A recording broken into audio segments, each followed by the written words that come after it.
Hello, America. My name is Dylan John, and you are listening to Nature and the Nation.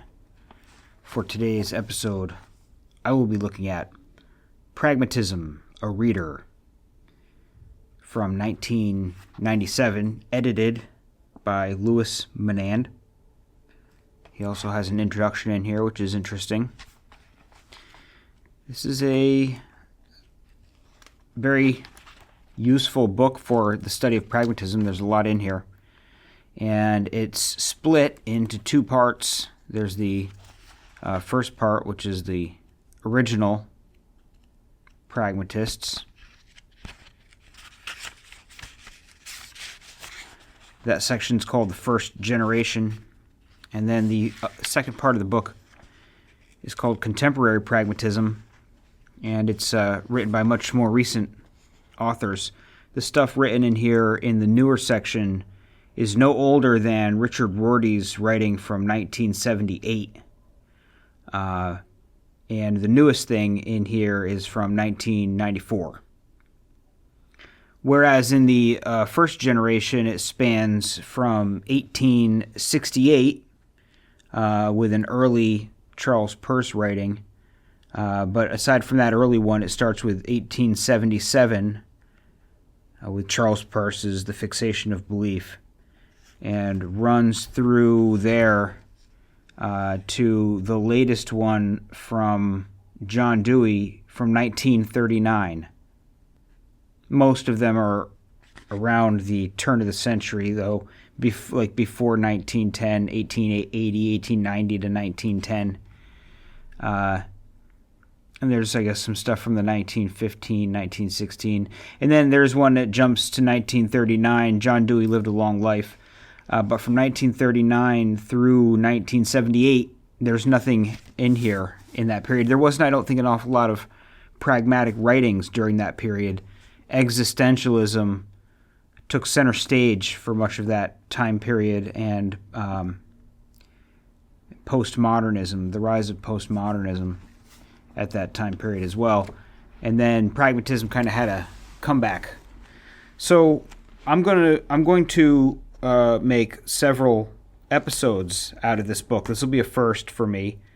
I'm actually going to split the book between the first generation and the newer pragmatists.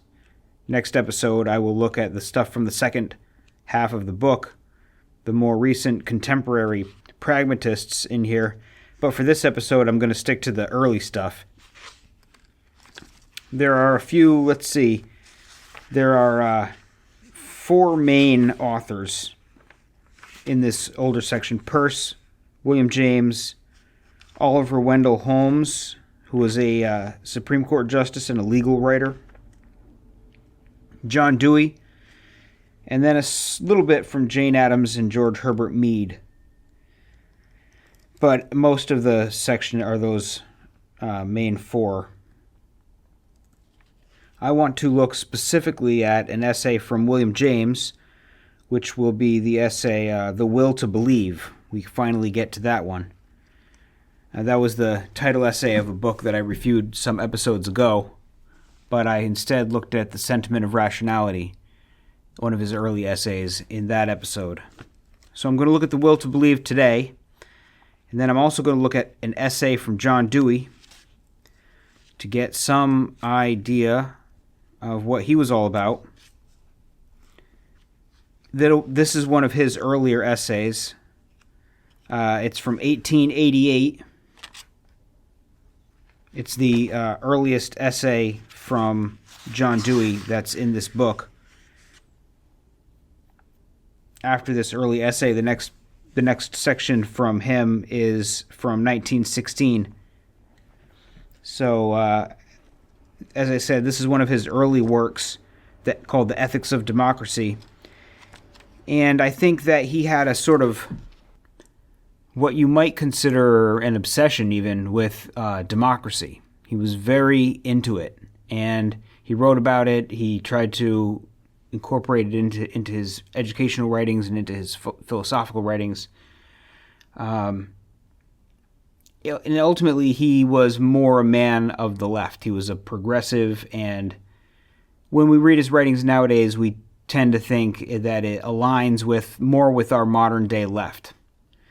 Not as far left as some people are today. In many cases, people that were on the left years ago, we look back at them today, and it seems more on the right because the left has shifted so much. Some people say, like, oh, if you're a 80s Democrat, you're a conservative today, based on how far left the left has gone. But there's still, even way back as far as, 1888 and such, you can still find the same left-leaning sentiments, and they're not hard to identify, even back then. And in many ways, we're having the same arguments we were having back then. So not everything has changed. But I think that John Dewey's writing is a little bit off. And I talked about that when I reviewed his book, Reconstruction in Philosophy. His political leanings, his political infatuation with democracy and progress and kind of like standard progressive fare really distorts his worldview. And he's not able, I don't think, to be an effective spokesman for pragmatism on that account. And so this essay, The Ethics of Democracy, being an early essay of his, I think shows some of his ideas before he really got on board with pragmatism. This is 1888. This is really before pragmatism has burst on the scene. It's before William James had even written his psychology book. So you can see that John Dewey's early infatuation with democracy, which was tempered maybe by pragmatism, but was never really brought under the pragmatic method. So anyway, this will probably be a longer episode because there's a lot I want to look at, especially in this first essay, The Will to Believe by William James. I want to go over it in pretty close examination of it. He considered it, and I think many other people consider it, one of his most important essays. For that reason, oftentimes, almost every collection of William James's writings, you'll find this one included. So, like all my episodes, I'm going to read some sections of this essay, some significant sections of this essay, and highlight the parts that I think are most important, and I'm going to provide a little bit of feedback about it. He's continuing in this essay to talk about belief in God, belief in supernatural things. He's still arguing against determinism, even so many years. This was written in 1896, and so it's 12 years after the dilemma of determinism, and it's 4 years after his abridged version of psychology came out. He's still sort of wrestling with the question of determinism and free will and belief, and the extent to which those things are disputed by rationality, and this kind of balance between rationality and faith. He's got a lot of stuff, I think, that's going on in his head, bouncing back and forth in his head in regards to this topic. And so I think this does kind of continue, in some sense, the argument that he had made 12 years earlier in The Dilemma of Determinism. In some sense, this continues that argument forward. So I guess without any further ado, I'm going to read a section here early on in this essay where he says, quote, "Let us give the name of hypothesis to anything that may be proposed to our belief. And just as the electricians speak of live and dead wires, let us speak of any hypothesis as either live or dead. A live hypothesis is one which appeals as a real possibility to him to whom it is proposed. If I ask you to believe in the Mahdi, the notion makes no electric connection with your nature. It refuses to scintillate with any credibility at all. As an hypothesis, it is completely dead. To an Arab, however, even if he be not one of the Mahdi's followers, the hypothesis is among the mind's possibilities. It is alive. This shows that deadness and liveness in an hypothesis are not intrinsic properties, but relations to the individual thinker. They are measured by his willingness to act. The maximum of liveness in an hypothesis means willingness to act irrevocably. Practically, that means belief, but there is some believing tendency wherever there is willingness to act at all. Next, let us call the decision between two hypotheses an option. Options may be of several kinds. They may be 1, living or dead, 2, forced or avoidable, 3, momentous or trivial. And for our purposes, we may call an option a genuine option, when it is of the forced, living, and momentous kind. 1. A living option is one in which both hypotheses are live ones. If I say to you, be a theosophist or be a Mohammedan, it is probably a dead option because for you neither hypothesis is likely to be alive. But if I say, be an agnostic or be a Christian, it is otherwise. Trained as you are, each hypothesis makes some appeal, however small, to your belief. 2. Next, if I say to you, choose between going out with your umbrella or without it, I do not offer you a genuine option, for it is not forced. You can easily avoid it by not going out at all. Similarly, if I say, either love me or hate me, either call my theory true or call it false, your option is avoidable. You may remain indifferent to me, neither loving nor hating, and you may decline to offer any judgment as to my theory. But if I say, either accept this truth or go without it, I put on you a forced option, for there is no standing place outside of the alternative. Every dilemma based on a complete logical disjunction with no possibility of not choosing is an option of this forced kind. 3. Finally, if I were Dr. Nansen and I proposed to you to join my North Pole expedition, your option would be momentous, for this would probably be your only similar opportunity, and your choice now would either exclude you from the North Pole sort of immortality altogether, or put at least the chance of it into your hands. He who refuses to embrace a unique opportunity loses the prize, as surely as if he had tried and failed. Per contra, the option is trivial, when the opportunity is not unique, when the stake is insignificant, or when the decision is reversible, if it later prove unwise. Such trivial options abound in the scientific life. A chemist finds an hypothesis live enough to spend a year in its verification. He believes in it to that extent. But if his experiments prove inconclusive either way, he is quit for his loss of time, no vital harm being done. It will facilitate our discussion if we keep all these distinctions well in mind. End quote.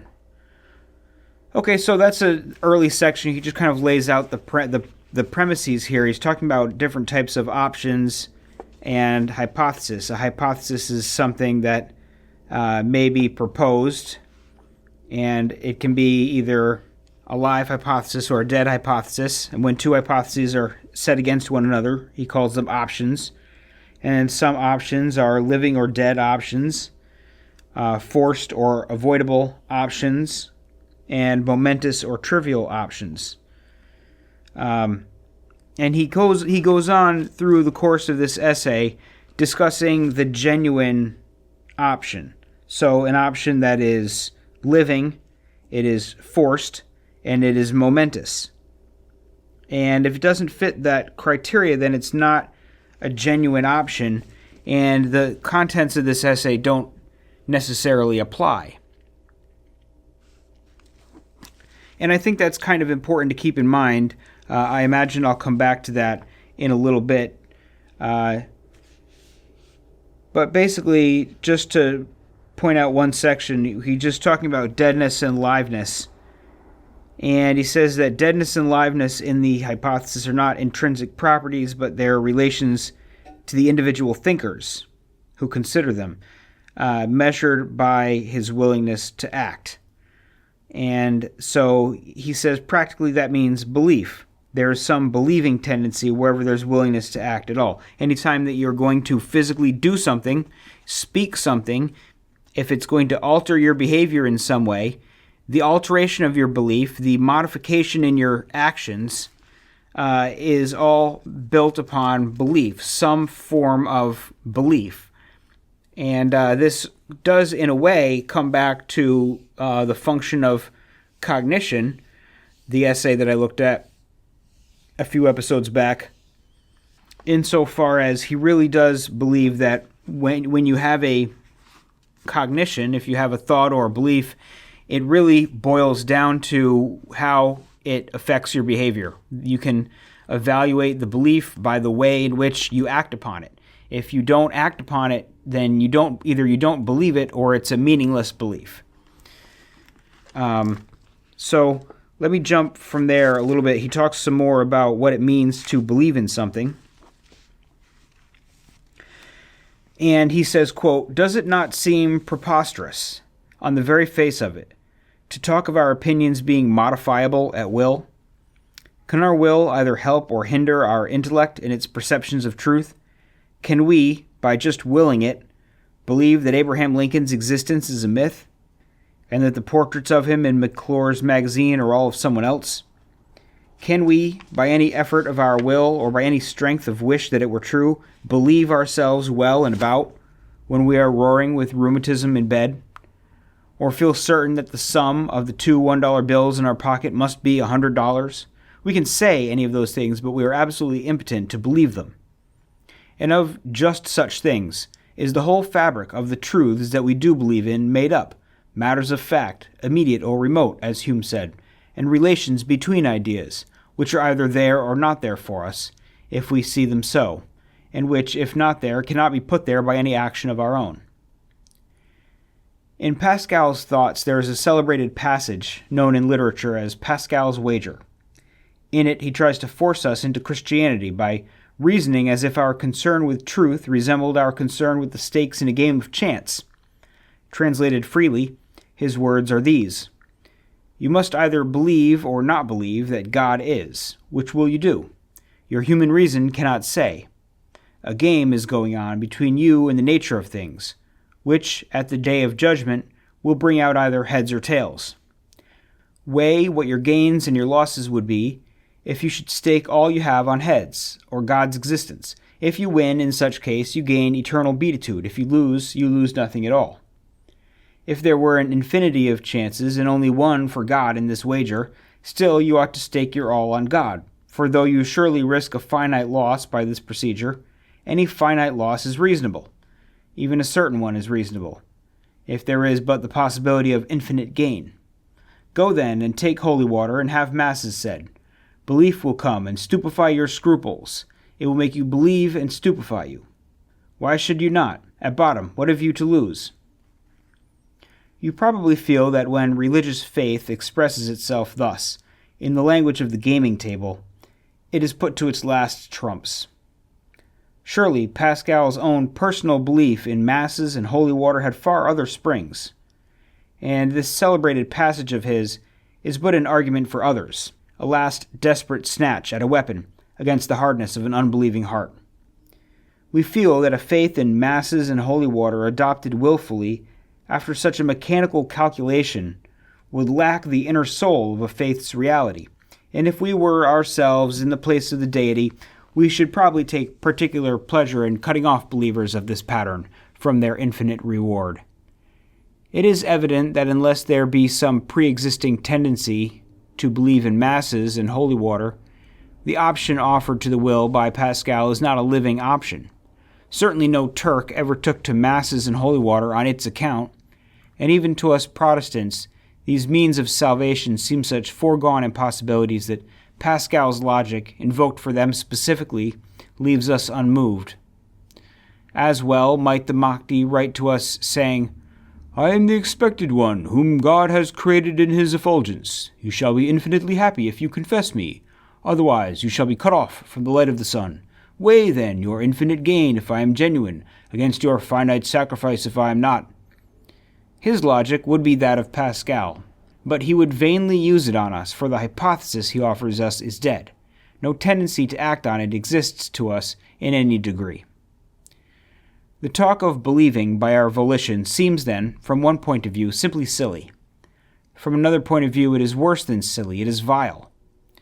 when one turns to the magnificent edifice of the physical sciences and see how it was reared, what thousands of disinterested moral lives of men lie buried in its mere foundations, what patience and postponement, what choking down of preference, what submission to the icy laws of outer fact are wrought into its very stones and mortar, how absolutely impersonal it stands in its vast augustness. Then, how besotted and contemptible seems every little sentimentalist who comes blowing his voluntary smoke wreaths and pretending to decide things out of his private dream. End quote. So that was an extended section there, but I kind of like it because he's sort of presenting the argument against his own case. He says, what are we even really talking about if we're talking about the will to believe or deciding to believe in something, believing in things because you want to believe in them? How does that even make any sense? He says, doesn't it sound kind of preposterous on the very face of it to talk of our opinions being modifiable at will? And he talks about Pascal's wager, and he's basically saying how ridiculous is it to try to compare, if you're right, and if God exists and you say he exists and you're right, then you get this reward. And if you're wrong, you get that punishment. But if you say he doesn't exist and he does, then you get this punishment. But if he's, and it just seems like you're going to draw it up on a chart and calculate it. And doesn't it seem ridiculous to make, momentous decisions according to such base, calculus of the casino?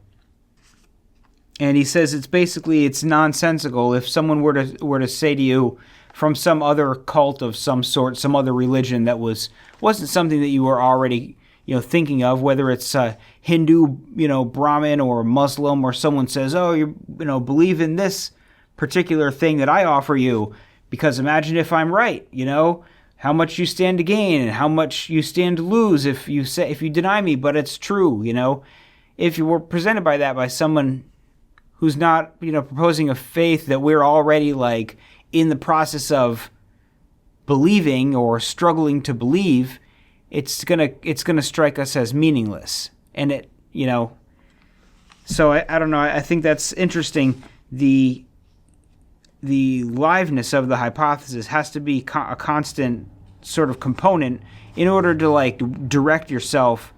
If you were to try to direct yourself to believe something, it has to be a living hypothesis. And I like when he talks about, the edifice of science and how many people's lives were spent just trying to put another brick in the wall that forms our knowledge.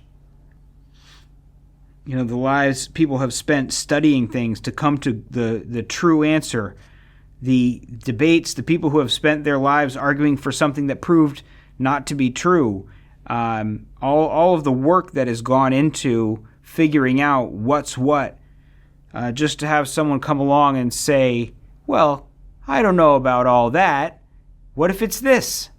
I've decided that that's not really how things work. I have my own ideas.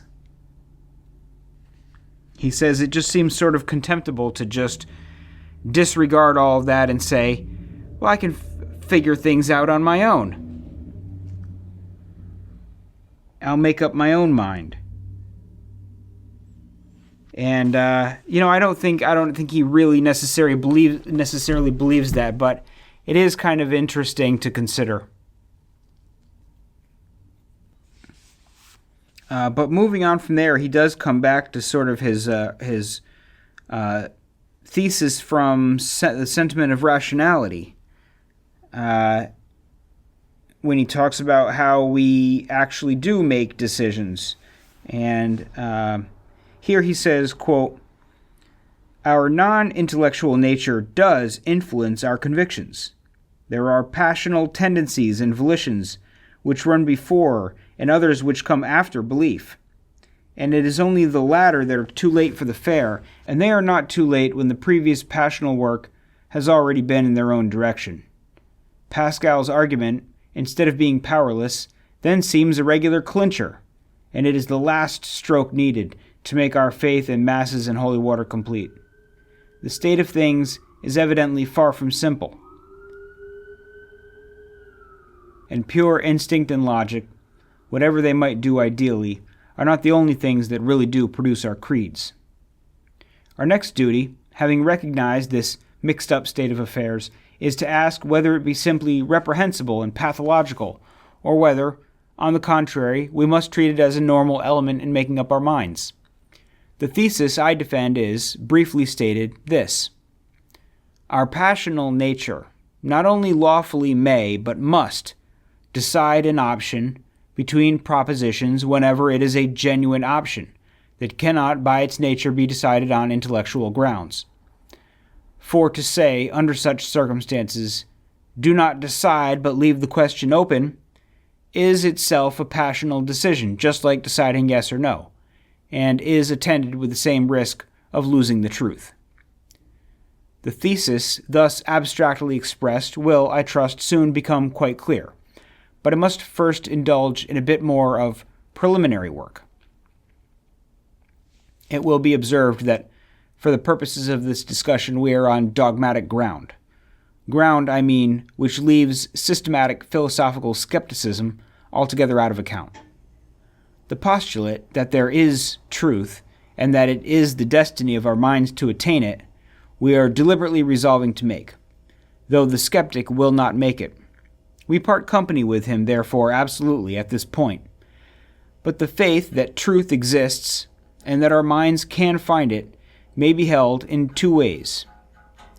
We may talk of the empiricist way and of the absolutist way of believing in truth. The absolutists, in this matter, say that we can not only attain to knowing truth, but that we can know when we have attained to knowing it, while the empiricists think that although we might attain it, we cannot infallibly know when. To know is one thing, and to know for certain that we know is another. One may hold to the first being possible without the second. Hence the empiricists and the absolutists, although neither of them is a skeptic in the usual philosophical sense of the term, show very different degrees of dogmatism in their lives.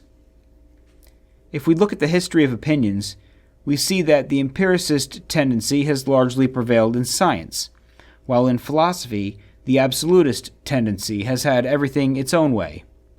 The characteristic sort of happiness, indeed, which philosophies yield, has mainly consisted in the conviction felt by each successive school or system that by it bottom certitude had been attained. Other philosophies are collections of opinions, mostly false. My philosophy gives standing ground forever. Who does not recognize in this the keynote of every system worthy of the name?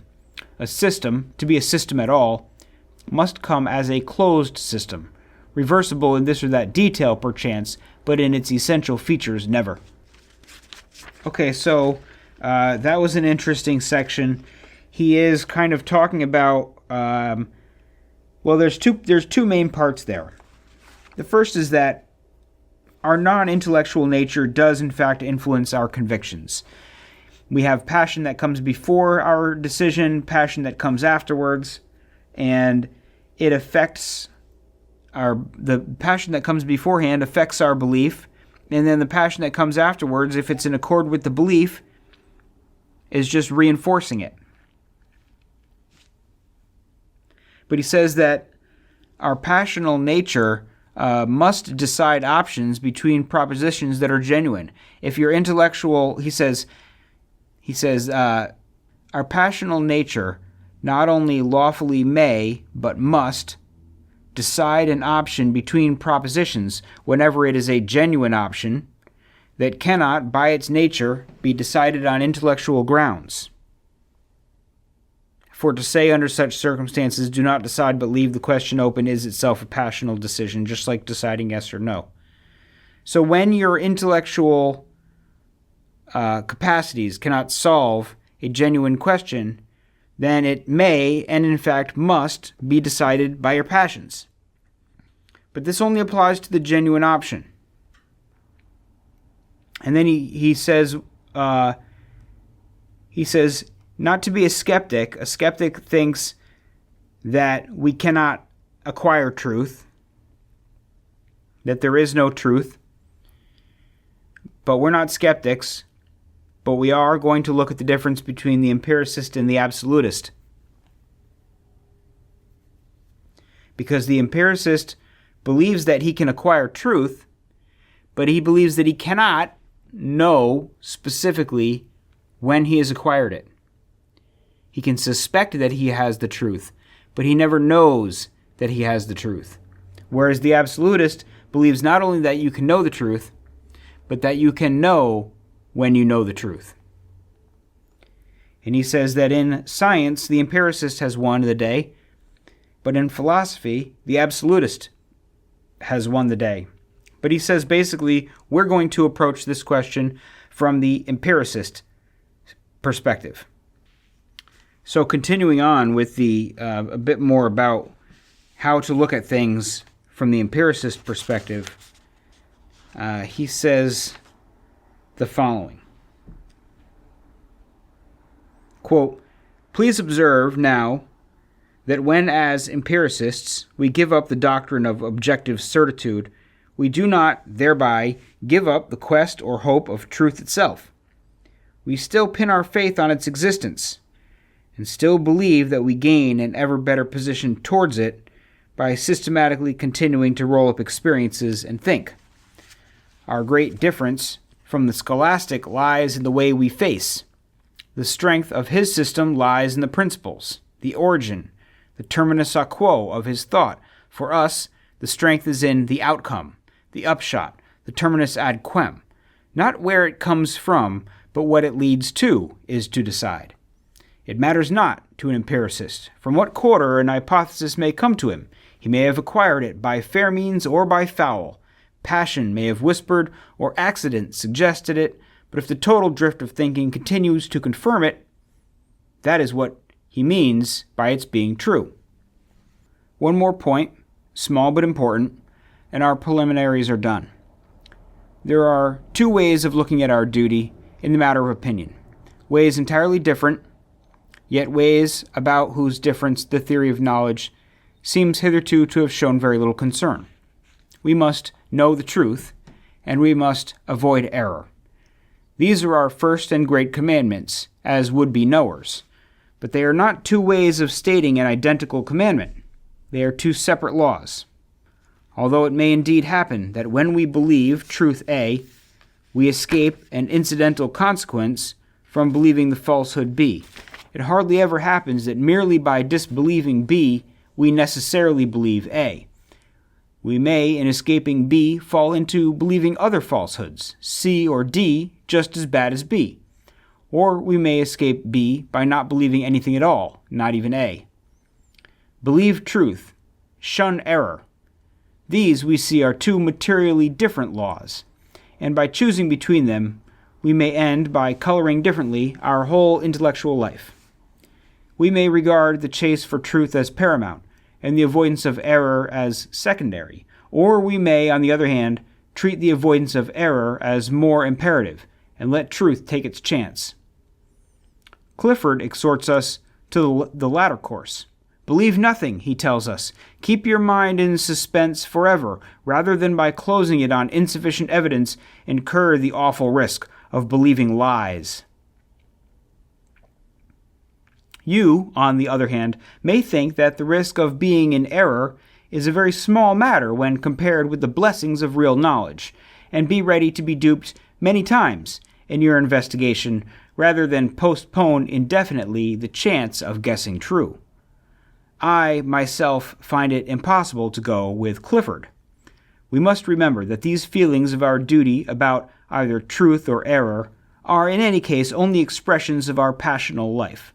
Biologically considered, our minds are as ready to grind out falsehood as veracity, and he who says, "Better go without belief forever than believe a lie," merely shows his own preponderant private horror of becoming a dupe.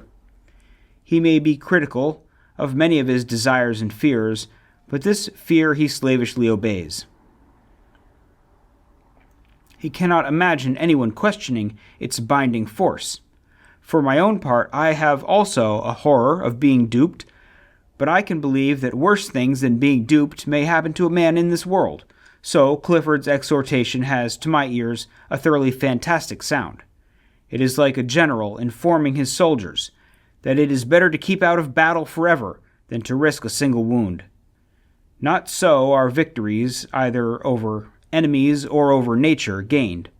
Our errors are surely not such awfully solemn things.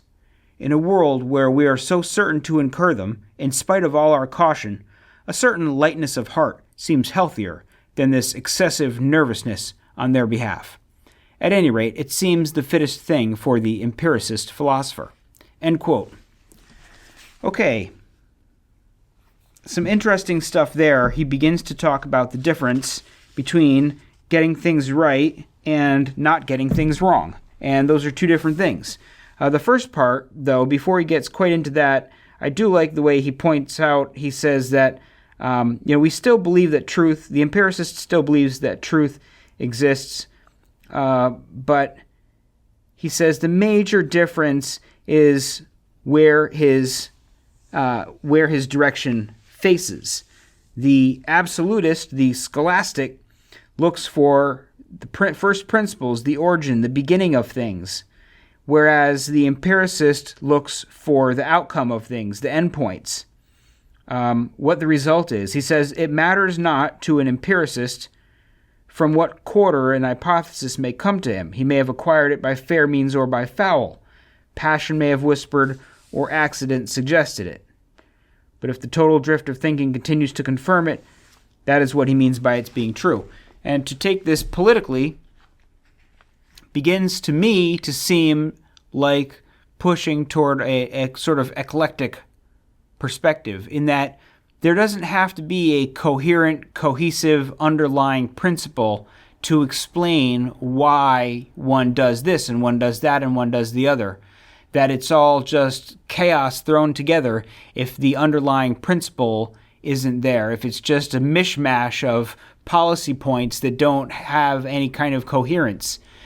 Maybe that's not the best thing for policies to be incoherent, but what matters ultimately about the correct decision to take in any given political or sociological circumstance is that which one will get us the results we want, and not which one is most elegantly or most simply coherent with our existing statements about our principles. And this is, why sometimes I feel like there is on the right, political right, there is an obsession with pointing out hypocrisy, and it seems to me like I would rather be an effective hypocrite than consistently ineffective. The left tends more to look for results and doesn't really care if there's hypocrisy as long as the objective is acquired, as long as the goals are met. And that's a very effective way to be. And the right, I think, could use some of that.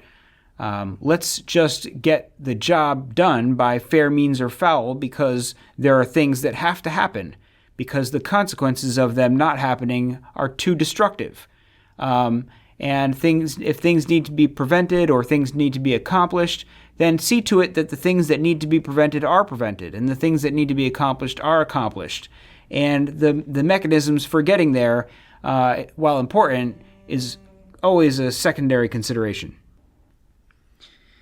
And then he gets in here and talks about the truth and error, knowing the truth and avoiding error. And that different people will have different dispositions. Ultimately, it comes down to a personal choice.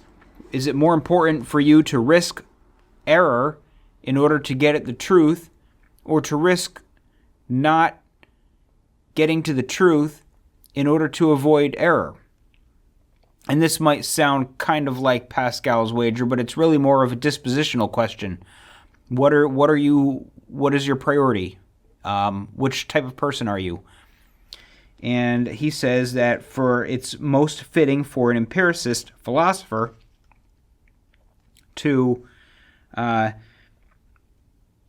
be willing to risk error in order to grab hold of truth.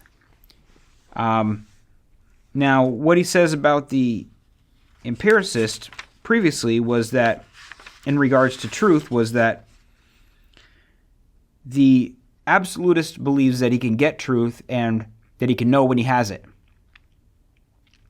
And the empiricist believes that he can get truth but never quite knows when he has it. So the empiricist thinks, I think, that there's always going to be a risk of error. There's always going to be a risk that you believe something and it turns out to not be true. And you swear up and down that it's true, but as time passes and you get new information, it turns out that what you believed in so fervently to be true is not true. Whereas the absolutist thinks that it's possible to know when you have hold of the truth, and for that reason becomes dogmatic even. Now, I think William James might go a little too far in this particular direction. He got real wrapped up in various spiritual type of things, not just like the question of does God exist, but, like seances and mediums and, like speaking in tongues and various types of communion with the dead or with spirits or ESP or things like that. He got really into that for a while because he wanted to believe. He wanted to at least have an open mind about things and not be dogmatic about things. And so he was willing to entertain notions that even at that time were not really scientific notions. But that, I think, was just his disposition. I think that it's probably better to try to strike a balance between the two and think like Aristotle, like if you're really obsessed with one or the other, either willing to be wrong about all sorts of things if there's a chance you might grasp hold of the truth, or willing to let the truth slip out of your fingers if it keeps you from being duped by something and making an error and believing in something that's not true, maintaining the sense of skepticism to avoid making the error. You, I think, want to find a sort of middle ground between those two things. That seems like a healthy way to be. At any rate, moving on from there to the next section where he talks about moral questions and how they fit into this question of truth. He says, quote, "Moral questions immediately present themselves as questions whose solution cannot wait for sensible proof. A moral question is a question not of what sensibly exists, but of what is good, or would be good if it did exist. Science can tell us what exists, but to compare the worths, both of what exists and of what does not exist, we must consult not science, but what Pascal calls our heart. Science herself consults her heart when she lays it down that the infinite ascertainment of fact and correction of false belief are the supreme goods for man. Challenge the statement, and science can only repeat it oracularly, or else prove it by showing that such ascertainment and correction bring man all sorts of other goods, which man's heart in turn declares. The question of having moral beliefs at all, or not having them, is decided by our will. Are our moral preferences true or false, or are they only odd biological phenomena, making things good or bad for us, but in themselves indifferent? How can your pure intellect decide? If your heart does not want a world of moral reality, your head will assuredly never make you believe in one. Mephistophelian skepticism, indeed, will satisfy the head's play instincts much better than any rigorous idealism can. Some men, even at the student age, are so naturally cool-hearted that the moralistic hypothesis never has for them any pungent life, and in their supercilious presence the hot young moralist always feels strangely ill at ease. The appearance of knowingness is on their side, of naivety and gullibility on his. Yet in the inarticulate heart of him he clings to it that he is not a dupe, and that there is a realm in which, as Emerson says, all their wit and intellectual superiority is no better than the cunning of a fox. Moral skepticism can no more be refuted or proved by logic than intellectual skepticism can. When we stick to it that there is truth, be it of either kind, We do so with our whole nature and resolve to stand or fall by the results. The skeptic, with his whole nature, adopts the doubting attitude. But which of us is the wiser, omniscience only knows. End quote. So now he kind of talks about moral questions. He says that these can only be decided by your heart, as Pascal calls it, your heart. But they can't be necessarily proven. He says moral questions present themselves as questions whose solution cannot wait for sensible proof. There's no proof of what's right and wrong. We have to answer the question without proof. And he says that science herself consults her heart when she lays it down that the infinite ascertainment of fact and correction of false belief are the supreme goods for man. In other words, the whole idea that we should be after what science offers, that we should be elevating truth, that we should be elevating knowledge and the avoidance of error, and that these are good things for us and are in fact the best things for us, and that we should perhaps sacrifice anything and everything in the pursuit of truth. Many people will believe that the pursuit of truth is our greatest pursuit. It is the greatest thing humans can do, is pursue the truth. Maybe, but can you prove that? With something other than just the results that we get from the pursuit of truth and science that provide things for us that we want, gives us what we want. But in that sense, returns right back to the wants and the desires and the passions. So his premise really ultimately lies in the fact that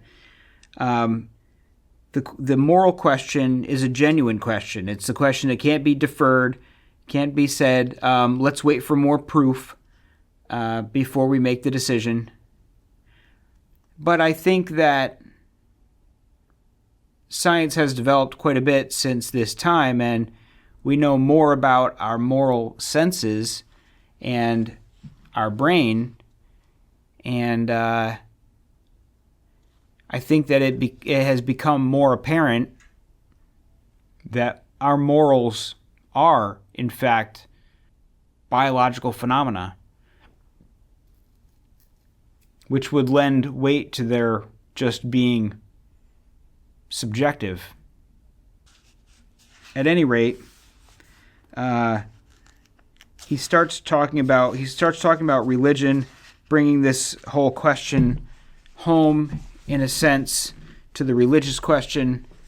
And in that regard, he says, quote, "Religions differ so much in their accidents that in discussing the religion question, we must make it very generic and broad. What, then, do we now mean by the religious hypothesis? Science says things are. Morality says some things are better than other things. And religion says essentially two things. First, she says that the best things are the more eternal things, the overlapping things, the things in the universe that throw the last stone, so to speak, and say the final word. Perfection is eternal. This phrase of Charles Secretan seems a good way of putting this first affirmation of religion, an affirmation which obviously cannot yet be verified scientifically at all. The second affirmation of religion is that we are better off, even now, if we believe her first affirmation to be true. Now, let us consider what the logical elements of this situation are, in case the religious hypothesis in both its branches be really true. Of course, we must admit that possibility at the outset. If we are to discuss the question at all, it must involve a living option. If, for any of you, religion be a hypothesis that cannot, by any living possibility, be true, then you need go no farther. I speak to the saving remnant alone. So, proceeding, we see, first, that religion offers itself as a momentous option. We are supposed to gain even now by our belief, and to lose by our non-belief, a certain vital good. Secondly, religion is a forced option so far as that good goes. We cannot escape the issue by remaining skeptical and waiting for more light, because although we do avoid error in that way, if religion be untrue, we lose the good. If it be true, just as certainly as if we positively choose to disbelieve. It is as if a man should hesitate indefinitely to ask a certain woman to marry him because he was not perfectly sure that she would prove an angel after he brought her home. Would he not cut himself off from that particular angel possibility as decisively as if he went and married someone else? Skepticism, then, is not avoidance of option. It is option of a certain particular kind of risk. Better risk loss of truth than chance of error. This is your faith vetoer's exact position. He is actively playing his stake as much as the believer is. He is backing the field against the religious hypothesis, just as the believer is backing the religious hypothesis against the field. To preach skepticism to us as a duty until sufficient evidence for religion be found is tantamount therefore to telling us, when in the presence of the religious hypothesis, that to yield to our fear of its being error is wiser and better than to yield to our hope that it may be true. It is not intellect against all passions, then. It is only intellect with one passion laying down its law. And by what, forsooth, is the supreme wisdom of this passion warranted? Dupery for dupery. What proof is there that dupery through hope is so much worse than dupery through fear? I, for one, can see no proof, and I simply refuse obedience to the scientist's command to imitate his kind of option, in a case where my own stake is important enough to give me the right to choose my own form of risk. If religion be true and the evidence for it be still insufficient, I do not wish, by putting your extinguisher upon my nature, which feels to me as if it had after all some business in this affair, to forfeit my sole chance in life of getting upon the winning side. That chance depending, of course, on my willingness to run the risk of acting as if my passional need of taking the world religiously might be prophetic and right. End quote. Okay, so we see here he's just basically saying that when we come to the religious question, firstly he says that we have to ask a broad question because religion comes in so many different flavors. There are so many particular different aspects of it that if we're going to ask the religious question, we should ask it in a very generic and broad way. I think this is an important point because religion is not really a broad question. It's the case, it seems to me, that if one of them is true, others must be untrue. If religions make claims that are particular to themselves and are not all cohesive with one another, then to paint with a very broad brush and say, is the religion question true, is to ask a question that only the answer will only apply in a very particular manner and won't apply to any of the particular variations of religion, the accidents that are so multitudinous. To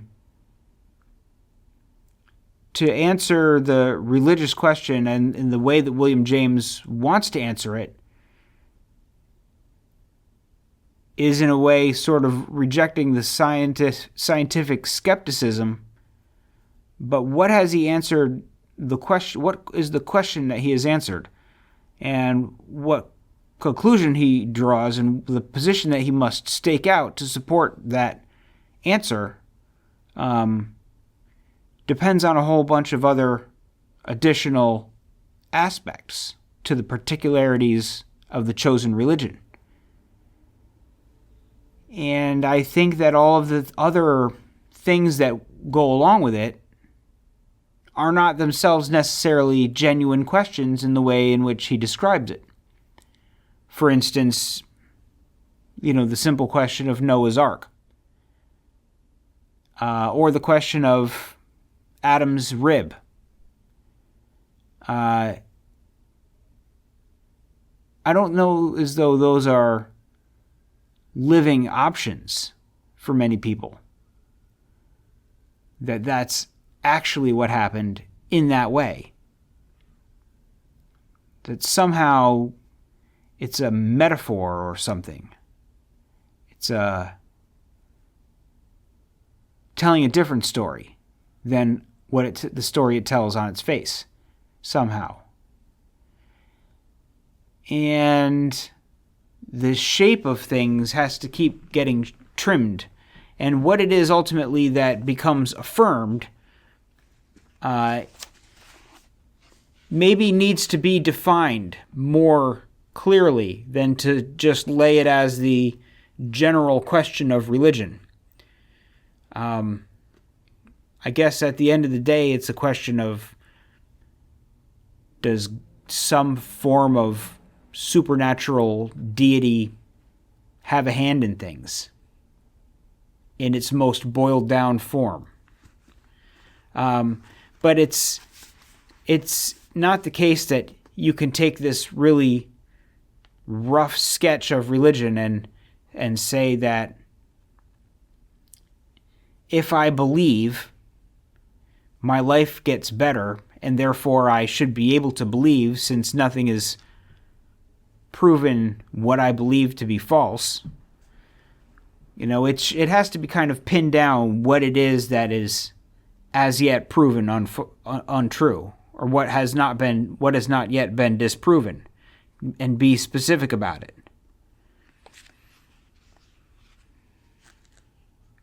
Anyhow, going from there to just a few of his final thoughts on the question, he says, quote, "The freedom to believe can only cover living options, which the intellect of the individual cannot by itself resolve. And living options never seem absurdities to him who has them to consider.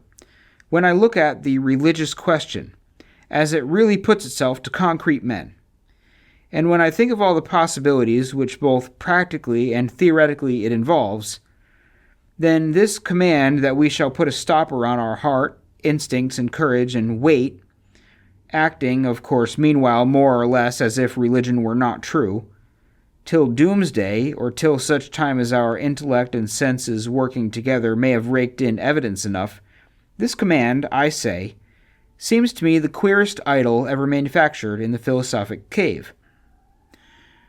Were we scholastic absolutists, there might be more excuse.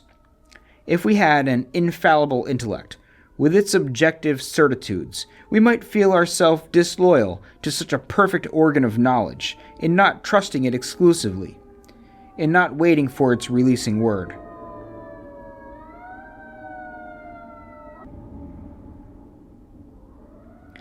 But if we are empiricists, if we believe that no bell in us tolls to let us know for certain when truth is in our grasp, then it seems a piece of idle fantasticality to preach so solemnly our duty of waiting for the bell. Indeed, we may wait if we will. I hope you do not think that I am denying that, but if we do so at our peril, as much as if we believed. In either case, we act, taking our life in our hands. No one of us ought to issue vetoes to the other, nor should we bandy words of abuse. We ought, on the contrary, delicately and profoundly to respect one another's mental freedom. Then only shall we bring about the intellectual republic. Then only shall we have that spring of inner tolerance, without which all our outer tolerance is soulless, and which is empiricism's glory. Then only shall we live and let live in speculative as well as in practical things." End quote. So yeah, he's just saying, like, if we had perfect minds, maybe we would be more inclined to trust that we're going to get it right all the time. But because we have imperfect minds, and there are some questions that we simply don't know the answer to, we have to give each other the freedom to make our own choice in the affair, and not toss about words of abuse at one another, but to allow people to make their own decision. And I think what is interesting, this essay is called The Will to Believe, and I read somewhere that after the fact he wished that he had called it The Right to Believe rather than The Will to Believe. He thought the will to believe gave it a strangely Nietzschean flavor, when what he was really talking about was the right to believe. That if there's no real proof to the question of the existence of the spiritual world, the existence of a creator deity, so long as it's an open question, then everybody is going to have to make up their own choice. And it's not necessarily the case that the scientific worldview has to crush out all dissent. So that's a pretty interesting essay, and I think that there's a lot of determinism. Like I said previously, he's, I think, kind of continuing to fight against a creeping scientific determinism. And I'll talk more in future episodes about that and about William James's struggle with that. But I do think that it's something that he did continue to struggle with. And I think that it's fair to say that you should be open to believing what you wish to believe about the way the world works. But I also think it's fair to say that there's certainly plenty of evidence that we do live in a materialist, determinist world. And that in and of itself can be a very unpopular opinion. But the unpopularity of it, or even the consequences of it, only have partial impact on its accuracy. And this is where pragmatism itself can go astray, and William James himself can even go astray here.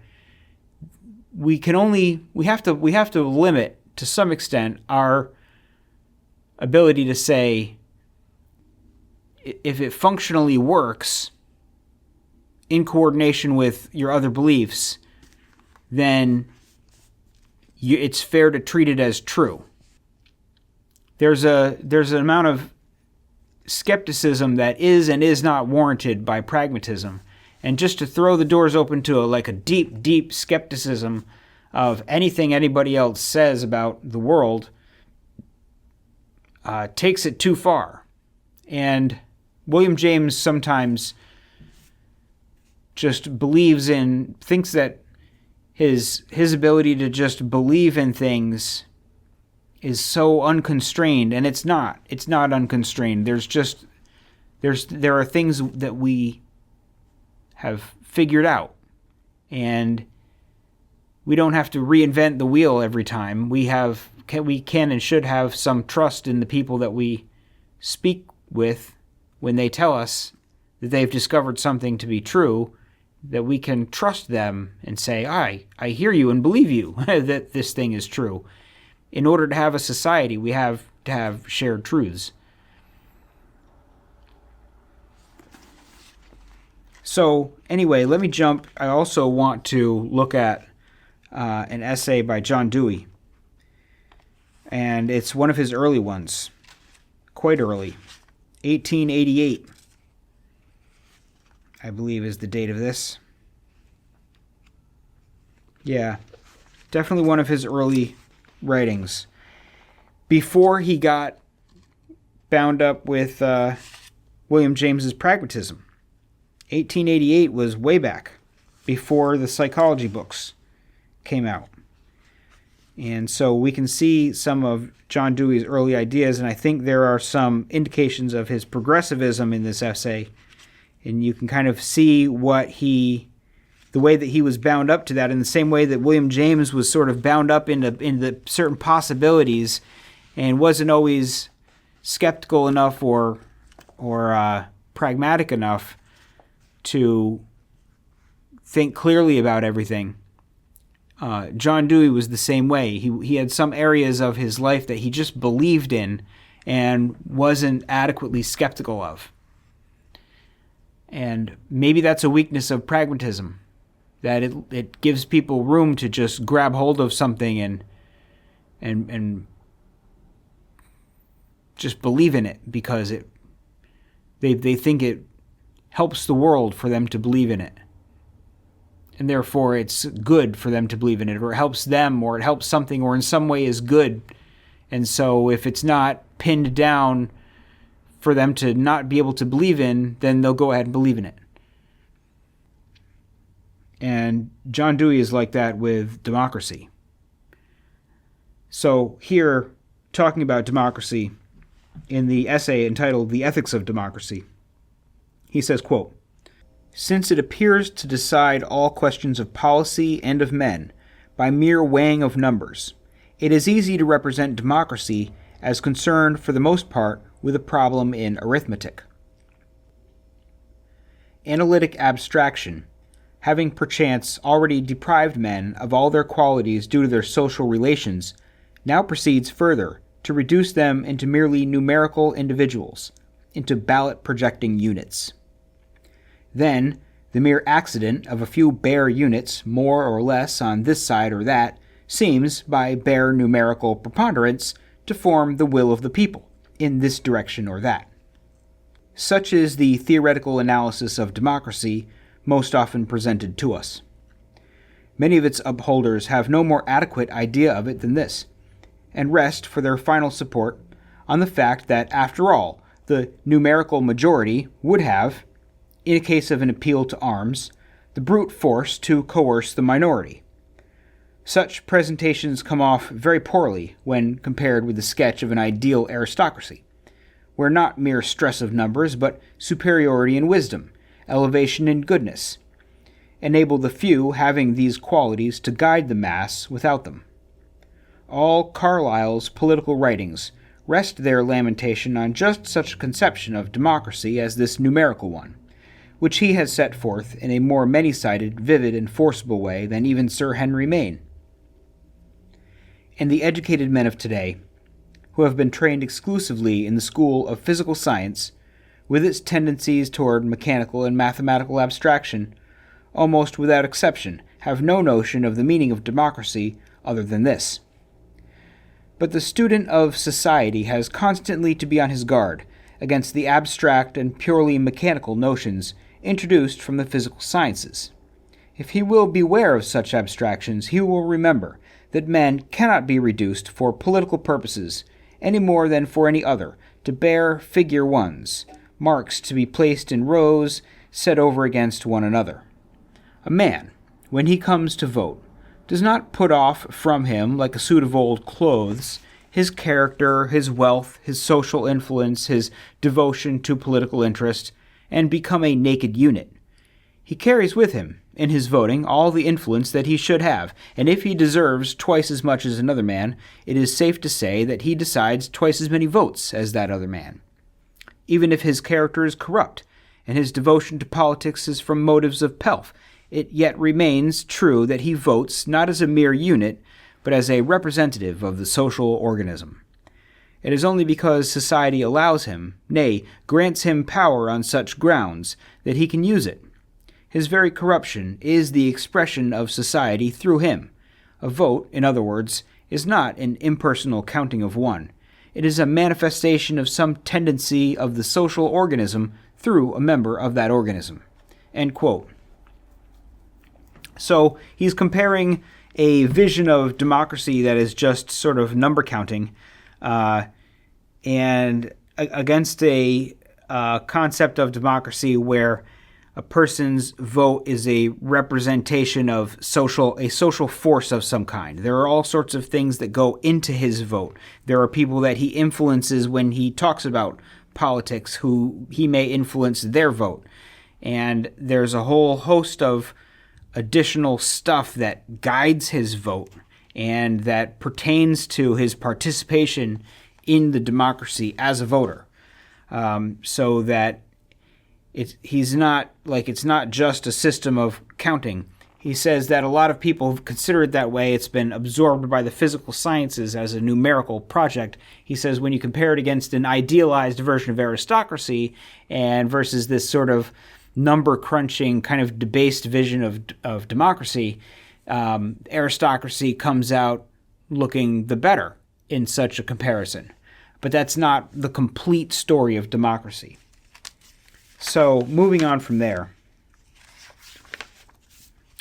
talking a little bit more about democracy and in particular some about aristocracy, he says, quote, "The conception that democracy and aristocracy are expedients for reaching certain jural ends, for exercising certain police powers, for compelling obedience, and that the sole question is as to what piece of machinery can accomplish this most efficiently, and with the greatest stability and economy, is one which has no justification outside of abstract theory. It is the relic of the time when governmental policies were regarded as articles of clothing, to be cut and sewed by any acute political tailor and fitted to any nation. It belongs to a time when it was thought that a constitution could be made ad hoc and established on a tabula rasa of past history, also manufactured with express reference to the given case. A government springs from a vast mass of sentiments, many vague, some defined, of instincts, of aspirations, of ideas, of hopes and fears, of purposes. It is their reflex and their incorporation, their projection and outgrowth. Without this basis, it is worth nothing. A gust of prejudice, a blow of despotism, and it falls like a card house. To say that democracy is only a form of government is like saying that home is a more or less geometrical arrangement of bricks and mortar, that the church is a building with pews, pulpit, and spire. It is true, they certainly are so much, but it is false. They are so infinitely more. Democracy, like any other polity, has been finely termed the memory of an historic past, the consciousness of a living present, the ideal of the coming future. Democracy, in a word, is a social, that is to say, an ethical conception, and upon its ethical significance is based its significance as governmental. Democracy is a form of government only because it is a form of moral and spiritual association.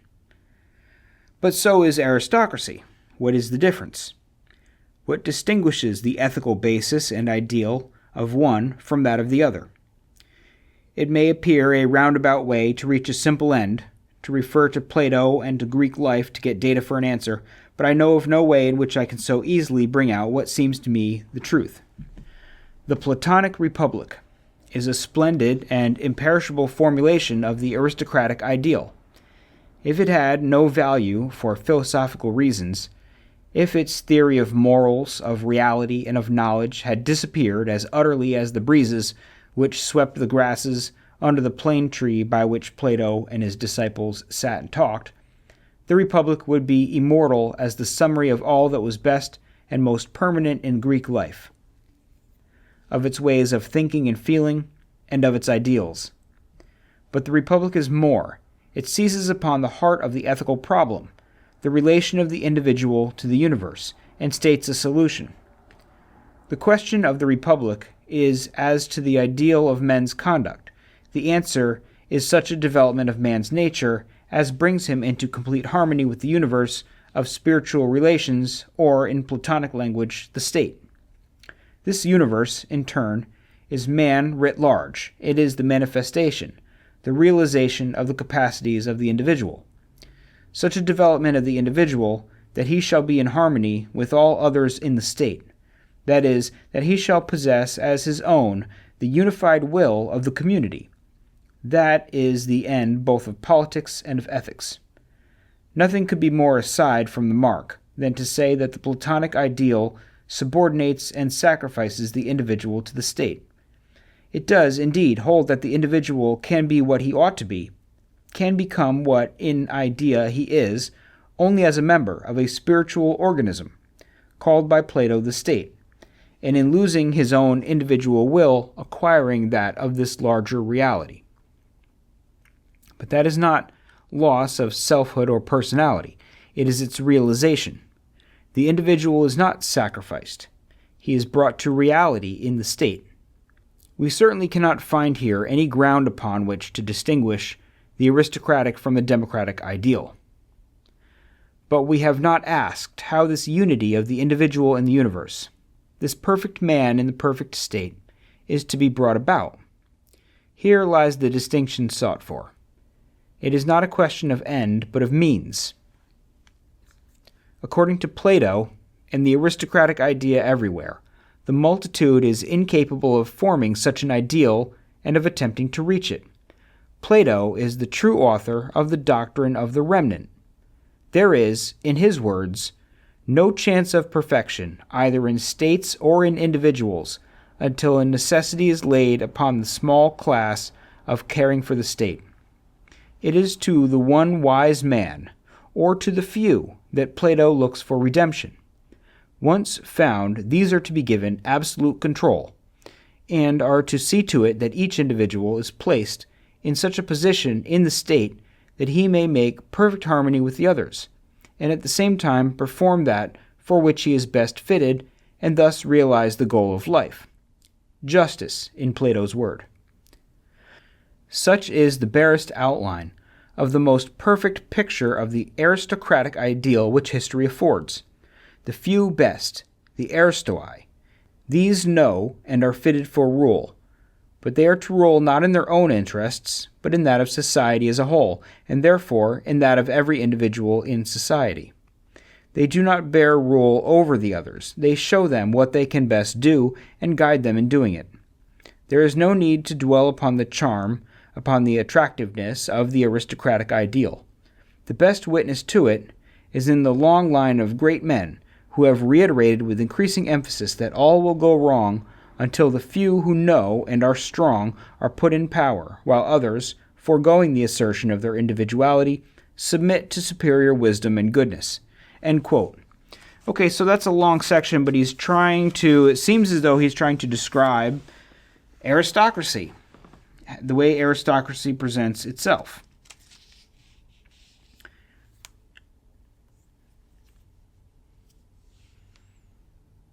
So first he's talking about the way that people at one point in time kind of thought that you could just build a constitution and just hand it to the nation, and there was a correct constitution, the most correct constitution. It was all figured out, and you could just hand it to a nation, and they would, boom, pick it up and start working with it and running with it. And he says things don't work like that. It sounds almost Burkean when he says things don't work like that. Basically, governments come from people. He says a government springs from a vast mass of sentiments, many vague, some defined, of instincts, of aspirations, of ideas, of hopes and fears, of purposes. But, he's talking about democracy and aristocracy are both, they come from a people, a specific political group of people with a specific past, consciousness of the present, and ideal of the future. So what really is the difference? And when he tries to lay out the difference, he goes to Plato and the Republic as, he says, it is a splendid and imperishable formulation of the aristocratic ideal. I'm not really sure how he can draw that conclusion. I think that you would find in Pindar and Homer the aristocratic ideal, and Plato bans Homer, and Plato has a much more top-down controlling approach. It's more tyrannical, and it's really communist. The best way to describe Plato's Republic is as some form of communism or tyranny. I don't think that's a good representation whatsoever of the aristocratic ideal. The aristocratic ideal is much more traditional than what Plato describes here in the Republic. So from the get-go, I think he has a deep misunderstanding of aristocracy. He goes at length talking about the Republic, and it's hard to tell whether he's setting it up to knock it down or he's really praising it. And he's kind of like setting it up to knock it down, but I don't know. His kind of like comparison here is that he says, we certainly cannot find any ground here upon which to distinguish the aristocratic from the democratic ideal. This is after describing the situation whereby the society is like an organism and everybody has their place to fit into it, and everybody's individuality is in harmony with everybody else's individuality, and it's all in harmony with the state. It's kind of weird, like super subordinated state of being, like hyper collectivist kind of state of being. And he says, now this all sounds fine and dandy, but the democratic and aristocratic difference is in how such a thing is brought about. He says, we have not asked how this unity of the individual in the universe, this perfect man in the perfect state, is to be brought about. Here lies the distinction sought for. It's not a question of ends, but of means. According to Plato, in the aristocratic ideal everywhere, the multitude is incapable of forming such an ideal and of attempting to reach it.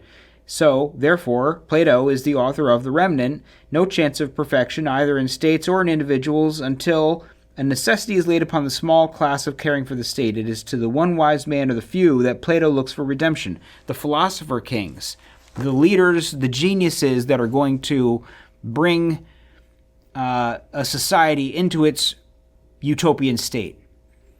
And the democratic ideal gets to this utopian state by the vote of the people, by every single person's contribution. So, there's the best system, I think, is kind of a mixed system, because there's some value to the aristocratic argument that democracy just gives power to average people who are exceedingly average and not all that capable of leadership or running a country or knowing what to do. Things outside their limited bounds of experience and expertise. They're no geniuses at political management. They're just voters. And maybe the control should be given to the best people, the smartest people, the most meritorious people. Or perhaps there's some value in a landowning class, in a inherited wealth, in something that's more in line with the ancient traditions of aristocracy. But perhaps none of it is really driving toward this weird utopian state that John Dewey seems to think that democracy and aristocracy and all political systems, if they're worth anything, are aiming at.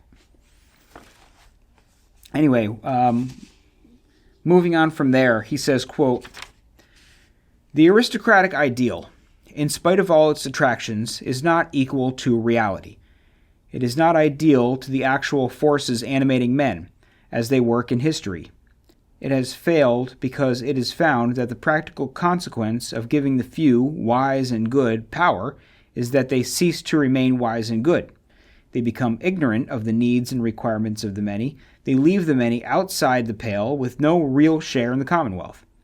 Perchance they even willfully use their wisdom and strength for themselves, for the assertion of privilege and status, and to the detriment of the common good. The aristocratic society always limits the range of men who are regarded as participating in the state, in the unity of purpose and destiny, and it always neglects to see that those theoretically included really obtain their well-being. Every forward democratic movement is followed by the broadening of the circle of the state, and by more effective oversight that every citizen may be ensured the rights belonging to him. But even were it possible to find men so wise as not to ignore the misery and degradation beyond their immediate ken, men so good as to use their power only for the community, there is another fact, which is the condemnation of the aristocratic theory. The ethical ideal is not satisfied merely when all men sound the note of harmony with the highest social good, so be it that they have not worked it out for themselves. Were it granted that the rule of the aristoi would lead to the highest external development of society in the individual, there would still be a fatal objection. Humanity cannot be content with a good which is procured from without, however high and otherwise complete that good. The aristocratic idea implies that the mass of men are to be inserted by wisdom, or if necessary, thrust by force, into their proper positions in the social organism. It is true, indeed, that when an individual has found that place in society for which he is best fitted, and is exercising the function proper to that place, he has obtained his completest development. But it is also true, and this is the truth omitted by aristocracy, emphasized by democracy, that he must find this place and assume this work in the main for himself. Democracy does not differ from aristocracy in its goal. The end is not mere assertion of the individual will as individual. It is not disregard of law of the universal. It is complete realization of the law, namely of the unified spirit of the community. Democracy differs as to its means. This universal, this law, this unity of purpose, this fulfilling of function in devotion to the interests of the social organism, is not to be put into a man from without. It must begin in the man himself, however much the good and the wise of society contribute. Personal responsibility, individual initiation. These are the notes of democracy.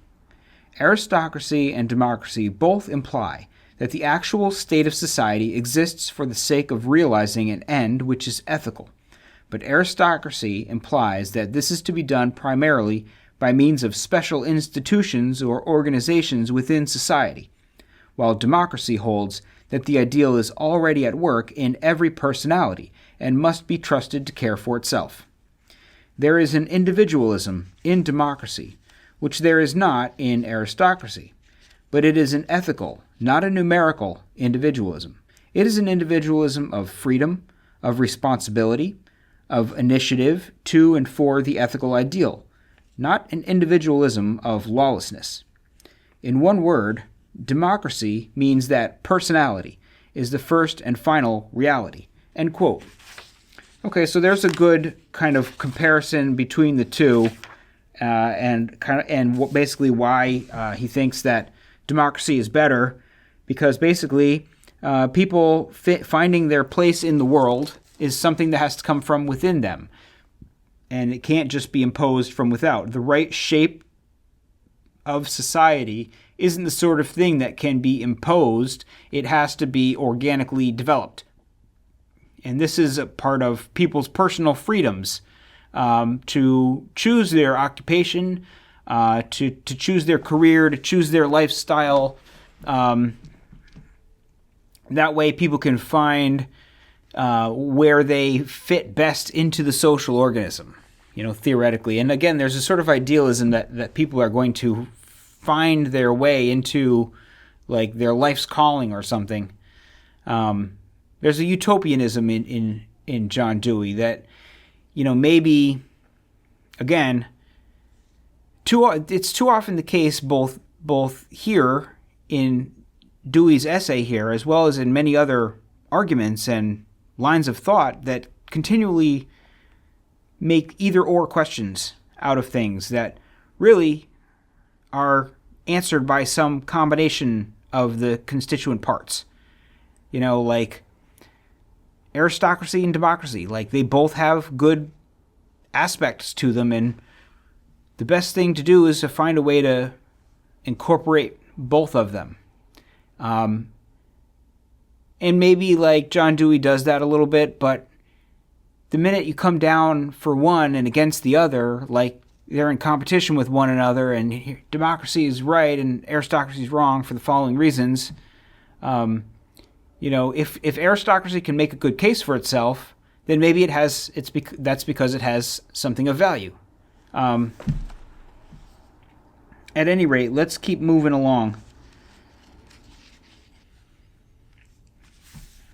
This is the last section that I'm going to read, and he's just making sort of one last case for democracy, where he says, quote, "If we heed the aristocratic school, we learn that equality means numerical equality, that one number, 1, is just as good as any other number 1.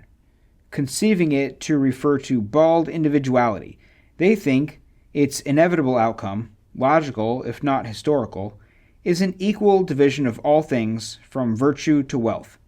Democracy is condemned because it regards as equal the worst and the best of men, the wisest and the most ignorant.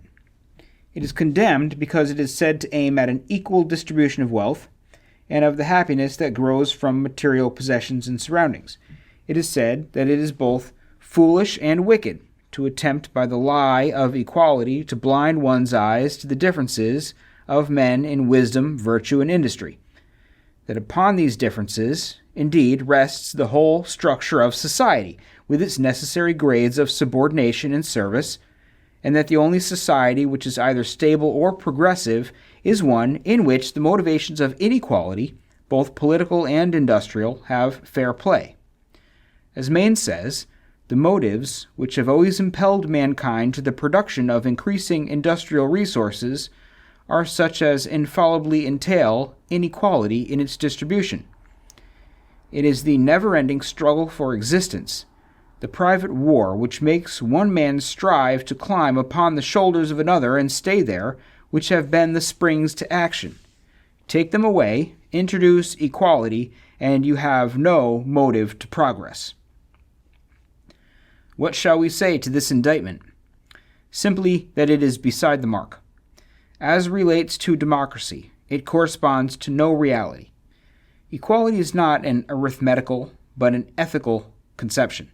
Personality is as universal as humanity. It is indifferent to all distinctions which divide men from men. Wherever you have a man, there you have personality, and there is no trace by which one personality may be distinguished from another so as to be set above or below. It means that in every individual there lives an infinite and universal possibility, that of being a king and priest. Aristocracy is blasphemy against personality.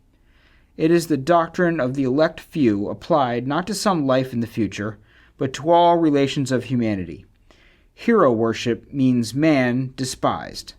The true meaning of equality is synonymous with the definition of democracy given by James Russell Lowell. It is the form of society in which every man has a chance and knows that he has it. And we may add, a chance to which no possible limits can be put, a chance which is truly infinite, the chance to become a person. Equality, in short, is the ideal of humanity, an ideal in the consciousness of which democracy lives and moves." End quote. So that's where he starts getting weird about equality. He kind of lays out the aristocratic criticism of equality and the worship of equality, the idealization of equality. And it's not a far out criticism. It's actually a kind of solid, and he just hand waves it. Says, well, equality means that every person has infinite possibilities. It just gets like a little out there. Everybody does not have infinite possibilities. And he says aristocracy is blasphemy against personality. And personality is as universal as humanity. Everybody has a personality. It just I don't know. He starts to lose me. And with that, I'm going to wrap up today's episode. Thank you very much for tuning in. I am going to come back and do a part 2 to this book, where I visit some of the more recent neo-pragmatists. Till then, enjoy your day.